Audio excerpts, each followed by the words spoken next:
আসসালামু আলাইকুম। সাইফ হাসান নুয়ান তুষারাকে নো-লুক শটের মাধ্যমে যে ছক্কাটা মেরেছেন সেই ছক্কাটা আজীবন চোখে লেগে থাকবে। সাইফ যতদিনই ক্রিকেট খেলেন না কেন তার নিজের কাছেও বিষয়টা মনে থাকবে, কারণ বড় মঞ্চে এরকম একটা ডমিনেটিং শট তিনি করেছেন। সাইফ হাসানের এই নো-লুক শটটাকে নিয়ে অ্যানালাইসিস করব, তবে তার আগে সাইফের একটা প্রশংসা করে নেই। গেল বিপিএলে ৩, ৪ এবং ৫ নম্বর পজিশনে যে সমস্ত দেশি ব্যাটার ব্যাটিং করেছেন তাদের মধ্যে সর্বোচ্চ সংখ্যক রান করেছিলেন সাইফ হাসান। আপনারা পর্দায় সেই গ্রাফিক্স কার্ডটা দেখতে পাচ্ছেন, যেখানে সাব্বির রহমান তার স্ট্রাইক রেট এবং অ্যাভারেজটা সবার চাইতে বেশি ছিল, কিন্তু সাইফের রানটা বেশি ছিল। সাইফ বেশি ম্যাচ ওই পজিশনে ব্যাটিং করেছেন।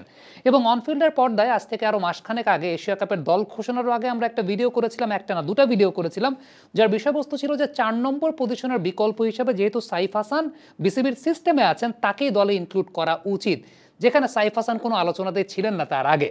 সত্যি কথা বলতে ওই আলোচনাটা আমরা করেছিলাম সাইফ হাসানকে ৪ নম্বর পজিশনের বিকল্প হিসেবে চিন্তা করে, কিন্তু আপনি যদি আমাকে জিজ্ঞেস করেন যে ওপেনিংয়ে বিকল্প হিসেবে বা ওপেনার হিসেবে সাইফকে কি চিন্তা করেছি, না। ওপেনার হিসাবে সাইফকে নিয়ে ওই কনফিডেন্সের জায়গাটা আমার অন্তত ব্যক্তিগতভাবে ছিল না, আর কার ছিল কি না ছিল তা জানি না, আমার অন্তত ব্যক্তিগতভাবে ছিল না। ইভেন নুয়ান তুষারের এগেনস্টে ডানহাতি ব্যাটার দরকার, আমরা বলেছিলাম যে সেটা লিটন কুমার দাসকে উপরের দিকে ওঠানোর ব্যাপারে। সাইফের ব্যাপারে ওই কনফিডেন্সটা ছিল না, সত্যি কথা। কিন্তু সাইফ তারপরও ওপেনিং পজিশনটায় যেভাবে নিজেকে মেলে ধরেছেন, পুরো কৃতিত্বটা সাইফ হাসান পাবেন, পুরো ক্রেডিটটা তার। যে হয়তোবা আমরা কনফিডেন্স দেখাইনি, টিম ম্যানেজমেন্ট কনফিডেন্স দেখিয়েছে, বাট সাইফ হাসান সে আস্থার প্রতিদানটা দিয়েছে টিম ম্যানেজমেন্টের। এই পুরো ক্রেডিটটা সাইফ হাসান পাবে এবং এই পুরো প্রশংসাটা সাইফ হাসান পাবে। আরেকটা বিষয় বলতেই হয়, ঠিক এর আগের দিন ২৮ বলে ৩০ রান করা সাইফ আর এই দিন ৫০ করা সাইফের মধ্যে আকাশ এবং পাতাল পার্থক্য ছিল। রাসেল আর্নর কমেন্ট্রি থেকে বলছিলেন যে আগের দিন যখন ব্যাটিং করছিলেন মনে হচ্ছিল যে পিন ছিটারের মতো ব্যাটিং করছেন কিছু একটা, কিন্তু যেদিন শ্রীলঙ্কার সঙ্গে ৫০টা করলেন পুরো মনে হচ্ছিল একটা প্রপার ব্যাটসম্যান ব্যাটিং করছে। ক্লাসিক্যাল বেশ কিছু শটস তিনি খেলেছেন, এক্সট্রা কাভারের উপর দিয়ে একটা শট খেলেছেন, তখন কমেন্ট্রিতে সঞ্জয় মঞ্জরেকর ছিলেন, তিনি খুব প্রশংসার সঙ্গে কথা বলছিলেন। সো সাইফ এই চমকটা আমাদের সবাইকে দিয়েছেন। ওপেনিংয়ে তিনি যে সেই জায়গাটাতে কন্ট্রিবিউট করতে পারেন এই চমকটা তিনি খুব ভালো মতো দিয়েছেন। এবারে তার নো লুক শটটাকে নিয়ে কথা বলতে চাই। প্রথমত যে বিষয়টা উল্লেখযোগ্য সেটা হচ্ছে এই ধরনের নো লুক শট খেলার সময় ডেফিনেটলি আপনার মাথার পজিশনটা পড়েই যায়। নো লুক শটে পুরোপুরি রিস্টের উপর বেস করেই শটটা খেলতে হয়। রাসেল আর্নল্ড একটা কথা বলছিলেন কমেন্ট্রির সময়, সেটা হচ্ছে তিনি অনেক বেশি মাত্র ইনস্টিংক্টিভ এই শটটা খেলেছেন এবং পুরোপুরি পেছনের পাটা সরে গেছে, পেছনের পাটা উপরের দিকে উঠে গেছে, পুরো ওয়েটটাকে ট্রান্সফার করেছেন সামনের পায়ের উপর এবং এই শটটা তিনি পুরোপুরি খেলেছেন রিস্টের উপর বেস করে, পুরোটাই রিস্টের উপর বেস করে তিনি খেলেছেন। এই ধরনের শটে মাথা পড়ে যাবে সেটা খুব স্বাভাবিক, কিন্তু এই ধরনের শটে ব্যালেন্সটা আসে কিভাবে জানেন? ব্যালেন্সটা আসে যখন ফ্রন্ট লেগটা ক্লিয়ার করা অবস্থায় থাকে। বাট সাইফ হাসানের এক্ষেত্রে ফ্রন্ট লেগটাও ক্লিয়ার করা অবস্থায় ছিল না, কারণ পেছনের লেগটা তো উঠেই গেছে, দ্বিতীয়ত মাথাটাও পড়ে গেছে, একেবারে নো লুক শট ছিল, তৃতীয়ত পুরোপুরি রিস্টের উপর বেস করে তিনি খেলেছেন। ক্রিকেট বেসিকের মানে একদম প্রথাগত ক্রিকেট বেসিকের কোনো সূত্রই আসলে এটা মানে নাই।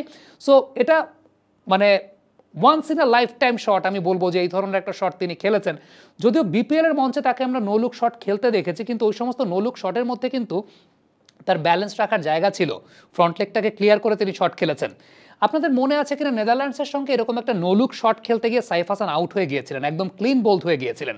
তবে এক্ষেত্রে নুয়ান তুষারাকে তিনি এক্সিকিউট করতে পেরেছেন। এর পেছনে সবচেয়ে বড় কারণটা হচ্ছে ওই দিন যে বলটা ফেস করেছিলেন ওই বলটা যে লাইন থেকে ভেতরে ঢুকেছে, আর এদিন নুয়ান তুষারের বলটা যে লাইনে ছিল, যে লেন্থে ছিল, এটা সাইফকে একটা অ্যাডভান্টেজ দিয়েছে। খেয়াল করে দেখেন, নুয়ান তুষারাকে মারা বলটা এটা ছিলই লেগ স্টাম্পে, এদিনের বলটা ছিল লেগ স্টাম্পের উপরে এবং একেবারে ব্যাটের সামনে, আর ওই দিনের বলটা ছিল অফ স্ট্যাম্পের উপরে ব্যাট থেকে একটু দূরে, যেখানে একটা শার্প ইনসুইং করতে পেরেছে। এবং এই জায়গাটাতে মাথা পড়ে গেলে আলটিমেটলি আপনি শটটাকে নেগোশিয়েট করতে পারবেন না, কারণ আপনি বল মিস করলে সেই বলটা একদম স্ট্যাম্পে অথবা পায়ে গিয়ে লাগবে। কিন্তু তুষারার যে বলটা ছিল, সাইফ যদি বলটাকে ছেড়েও দিতেন তারপরেও কিন্তু সেই বলটা আলটিমেটলি তার প্যাডে যদি হিটও করতো সেটা লেগ স্ট্যাম্পের বাইরে থাকতো, মানে একদম উইকেটসটা হিটিং থাকতো না, লেগ স্ট্যাম্পের বাইরে থাকতো, অথবা সেটা লেগ স্ট্যাম্প দিয়ে বেরিয়েও যেতে পারতো এবং ব্যাটার অনেক সামনে অবস্থান করছিল।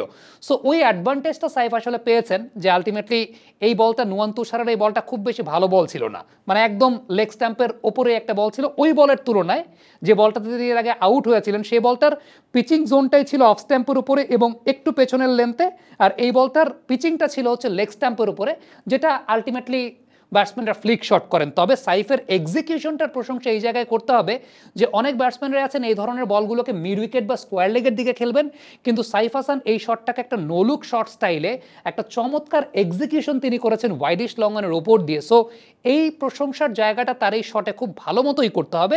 যদিও এই বলটা অপেক্ষাকৃত এর আগের দিনের নেদারল্যান্ডসের সঙ্গে যে বলটা ছিল এই বলটাতে চ্যালেঞ্জ কম ছিল বিকজ পিচিং লাইন এবং লেন্থ অনুযায়ী, কারণ এই বলটা আলটিমেটলি যদি সাইফ ছেড়েও দিতেন সেক্ষেত্রে বোল্ড কিংবা এলবিডব্লিউ হওয়ার কোনো সম্ভাবনা ছিল না। কিন্তু এর আগের দিনের যে বলটা ছিল এমন একটা জোনেই বলটা পিচ করেছিল যেখান থেকে যদি বল ছেড়ে দেন তাহলে আলটিমেটলি সেটা বোল্ড কিংবা এলবিডব্লিউ হবে, মানে you are bound to play. আর তুষারের বলটা he was not that much bound to play, কিন্তু এক্সিকিউশনটা was very much proper execution. এবং প্রপার ইমপ্রপার আমি জানি না, কিন্তু এক্সিকিউশন যেটা সাইফ হাসান করেছেন সেই এক্সিকিউশনটা আসলে মানে খুবই সুন্দর একটা এক্সিকিউশন, যেখানে আপনি ক্রিকেটের কোনো বেসিক তত্ত্ব, আপনার ফ্রন্ট লেগটাকে ক্লিয়ার করা, দেন আপনার ব্যালেন্সটাকে ঠিক রাখে এরকম কিছু বলতে পারবেন না, রিস্টের উপর বেস করে শুধুমাত্র সামনের পায়ের উপর ব্যালেন্সে একদম পেছনের পাটাকে জাস্ট উপর করে দিয়ে শটটা যে খেলেছেন, এবং এইটা দুর্দান্ত একটা ব্যালেন্স তিনি মেনটেন করেছেন এক পায়ের উপরে।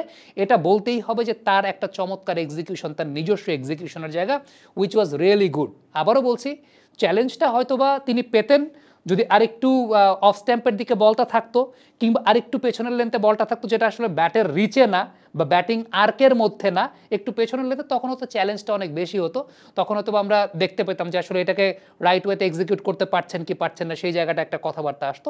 বাট এক্ষেত্রে বলটা তাকে হেল্প করেছে পিচিংয়ের জায়গাটা, কিন্তু এক্সিকিউটটা তো তাকে করতে হয়েছে। আপনার বল যতই আসলে মুয়া বল হোক বা খারাপ বল হোক কিংবা যাই হোক না কেন, এক্সিকিউশনটা তো সাইফকে করতে হয়েছে, সেই এক্সিকিউশনটা খুব ভালো করেছেন। কমেন্ট বক্সে আপনাদের মন্তব্য মতামত জানতে চাই, লিখে পাঠাবেন।